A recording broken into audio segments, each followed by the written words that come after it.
کے بارے میں فرماتے ہیں نا کہ لقد خلقنا الانسان فی کبد، ہم نے انسان کو پیدا کیا ہے مشقت میں۔ تو مشقت جب تک قائم رکھیں گے نا آپ کی صحت قائم ہے، انسانیت قائم ہے۔ اگر آپ مشقت چھوڑ دیں گے تو آپ کی انسانیت بھی متاثر ہو۔ جی، اور پھر ایک عجیب نقطہ نے بیان فرمایا کہ کبد جو ہے وہ اس کا لغوی معنی مشقت ہے، اور کبد جگر کو بھی کہتے ہیں، جگر کو۔ جب آدمی مشقت کرتا ہے تو اس کا جگر صحیح خون بناتا ہے، کیونکہ خون تو جگر بناتا ہے، دل تو اس کو پکاتا ہے۔ تو کبد کا لفظ جو استعمال کیا قرآن نے، اس میں یہ بھی راز ہے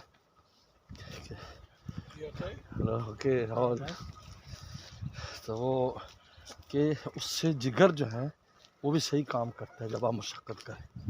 لہٰذا انسان کو مشقت برقرار رکھنی چاہیے، یعنی چلنا پھرنا صحت کے معاملات میں یہ بہت ضروری ہے۔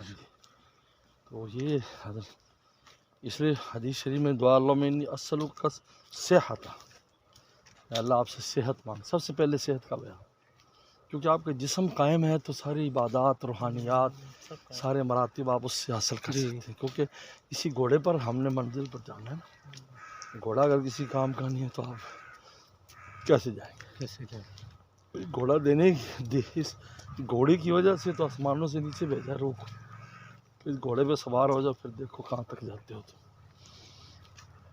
پھر بھوکا رہنے میں اجر روزی کی شکل میں، ہاں، اور کھڑے اٹھنے بیٹھنے میں اجر نماز کی شکل میں، پھر گھومنے کا اجر طواف کی شکل، صحیح کی شکل میں،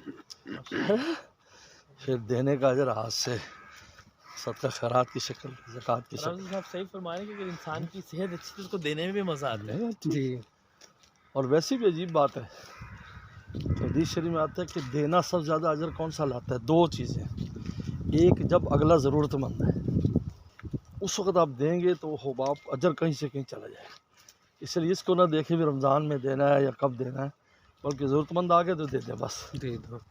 اسی لیے پیغمبر السلام نے حضرت عباس سے سال پہلے کی زکوٰۃ منگا لی تھی، لے لی، ضرورت تھی انہوں نے دے دی، اس لیے ایڈوانس زکوٰۃ دینے کی اجازت اس لیے مل گئی کہ ابھی ضرورت ہے بس آج دے دو جس کو ضرورت ہے، جیسے اس وقت سیلاب زدگان یہ وہ ہیں، آپ دے دیں، یا اس کا اجر بہت زیادہ آگے۔ ایک دوسرا، اس وقت دینا جس وقت آپ خود ضرورت مند ہیں اور صحت مند ہیں اور آپ کو زندگی کی امید ہے، اس وقت خرچ کرنا۔ جب آدمی دنیا سے جا رہا ہے، اس کو پتہ میں مر مک گیا اور کسی کام کا ہے وہ اللہ کے راستے میں دے رہا ہے، وہ ہے اجر تو ہے، اجر ہے، لیکن اس پائے کا اجر نہیں ہے جس پائے کا صحت مند اور زندگی کی امید والا دیتا ہے۔